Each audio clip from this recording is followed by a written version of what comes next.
Hey guys, good to see you again. Hey, I apologize. It's been some time since our last video. Life kind of got in the way a little bit, but we're back. And I hope you're doing well on this Friday, Good Friday. Happy Easter to those that celebrate Easter and all the good things that come with a long weekend otherwise. So let's get back into our Schema Hacks series. This is going to be the third video in the series that I mentioned that we were going to do, which is all about the what we call the RSS hack.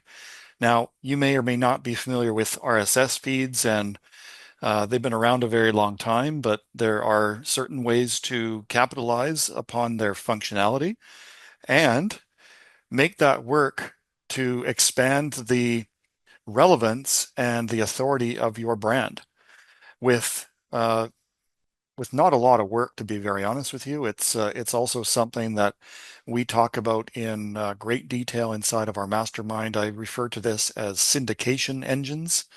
It is one component, but it is a very powerful component if you do it correctly. So today I'm just going to give you a few tips and a few things that you can implement very quickly, very easily.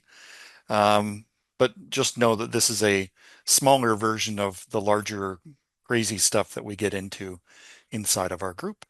So let's talk about the RSS hack. So when we are designing something that is going to be assisting in expanding the power and the authority of our brand and allowing us to be more visible in various ways, we like to look for things that are really low touch up front and perpetual from then on. So what I mean by that is doing a little bit of work up front, but not having to come back and repeat that over and over again. Essentially an evergreen process. So as you may or may not know, with a lot of WordPress sites, there are built-in RSS feeds. They typically connect to your blog posts. So whenever something is published there, that gets added to your RSS feed that's built into the site. There's also uh, other things that we can do to build upon that. So YouTube channel is also another very good source of that type of content. But the problem with most brands often is the fact that it's difficult to maintain consistency. You may not be publishing with any regular frequency, whether it's blog posts or any sort of other type of rich media content. And that's where this RSS process and the RSS hack comes in to assist. Essentially, what we're doing is we are combining our feed from our entity with other high authority and niche and topically relevant and high frequency of published feeds to wrap those together into what we call a super feed. So you're associating yourself with other more powerful sources of content that will then, by association, give you an assist for your brand and your entity.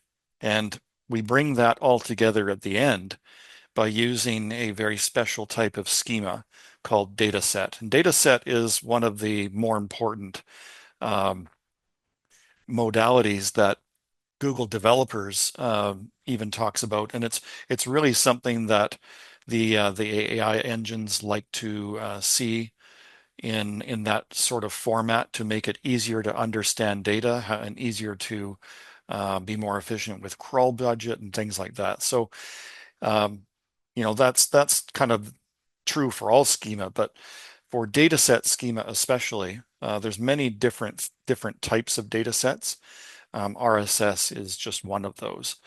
So the easiest way to do this in like a first step is, we're going to use a tool, for instance. Well, there's a few actually. I mean, we used to use Rank Feeder, Lisa Allen's tool.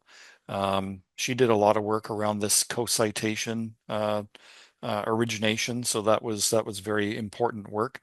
Um, Currently, we're using RSS Masher. We we're able to do a lot within that tool, including something that I worked with Damon and Wayne on to engineer and bring to that tool, which was their local pages feature. And what that allows us to do is take a seed, basically a core feed that runs the whole system. So for instance, the website or the YouTube video, the YouTube channel, sorry, and input other feeds. And the end result is a much stronger, much more authoritative, bigger RSS feed that is continually active. And just by the nature of your website or your YouTube channel, which may or may not be publishing on a regular basis, being contained within that pipeline, you're still benefiting from that activity. It's like being in the middle of a busy highway. Just by the nature of you being there, you're gonna you're gonna get some spillover of some of that activity. Hopefully not in a bad way, but if you do this correctly, what you don't do is you don't add in things like competitor data, competitor feeds wherever possible. You're looking for more categorical and topically relevant. So there's two sources really that I look at among many, but two main sources that I look at to include. If we have, for instance, let me just duplicate this and I can write a little bit of a note for you. So we have feed number one, which is the website or the YouTube channel. Okay.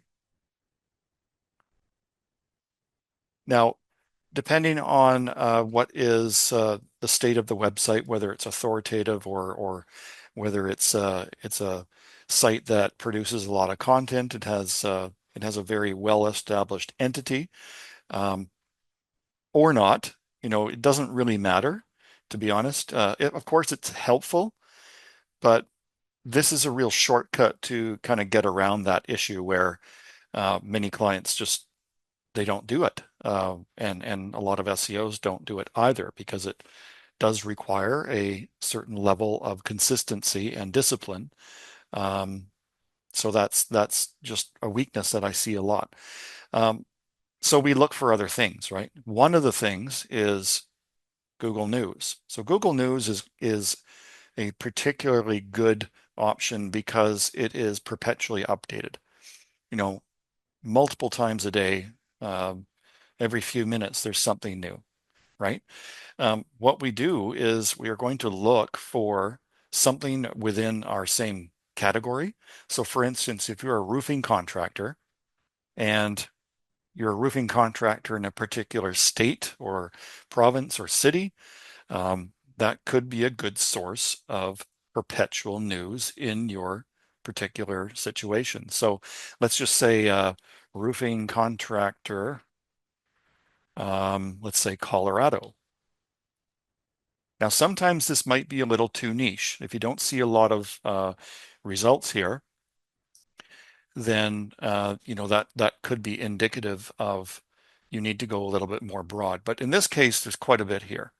Now, you can't always avoid some of the other data that you may not necessarily want, but there's ways to filter that out through RSS Masher, where you can set rules for certain types of content to not show. And that's where, when you're looking at these types of feeds, if you do see other things like competitor data, you can put some of those brand names in those rules to filter that out. So that's one way that you can omit that.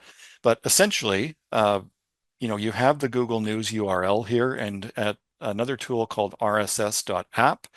This will allow you to actually create an RSS feed from a Google News URL, but many other things. Like if there's a particular channel on X that is, let's say for a roofing company that one of the major shingle manufacturers, let's say it's Certainteed or Malarkey or Suprema, like one of those top manufacturers, Gaff maybe. Um, ICO is another one, but any one of those manufacturer feeds, if they're active, would be a good candidate to include as an entity element within your RSS feed. And you build these together, and you add them one by one.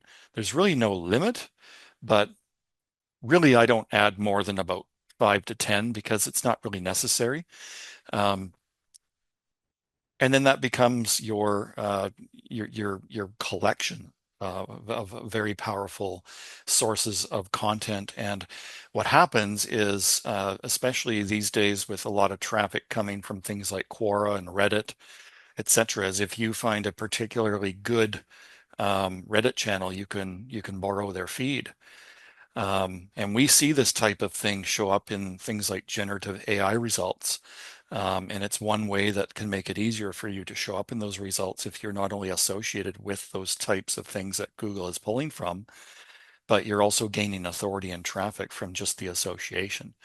So that's essentially what the hack is you're borrowing higher quality, similar niche, and higher frequency of publish companion feeds to add to your core website feed. So this eliminates the need for you to constantly worry about publishing. Oh, I've got to put out a video every 3 days. Oh, I forgot to do a blog post this week. It doesn't really matter. Of course, it's good if you do something, but by being associated with a very high frequency of publish source or sources, you essentially mitigate that issue to a great degree. And then at the end, we wrap that all in with our custom dataset schema. I will probably do a companion follow-up video to this to have a little bit more of the hands-on, but today I wanted to keep it concise and just talk about the method, something that's easier for you to implement.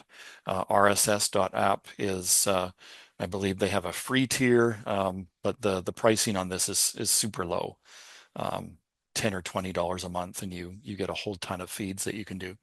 And there's a lot of customization here as well. So there's a lot more that we can do with this, and we do. But this is a good starting point to get understanding on what is possible. And dataset schema is dynamite if you use it correctly.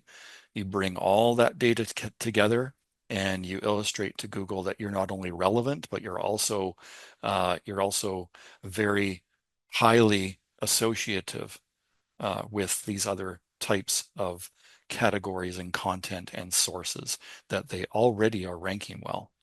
So thank you guys. I hope that has made some sense. Please let me know if you need any clarification. Otherwise, we will most definitely talk to you soon. Thank you so much.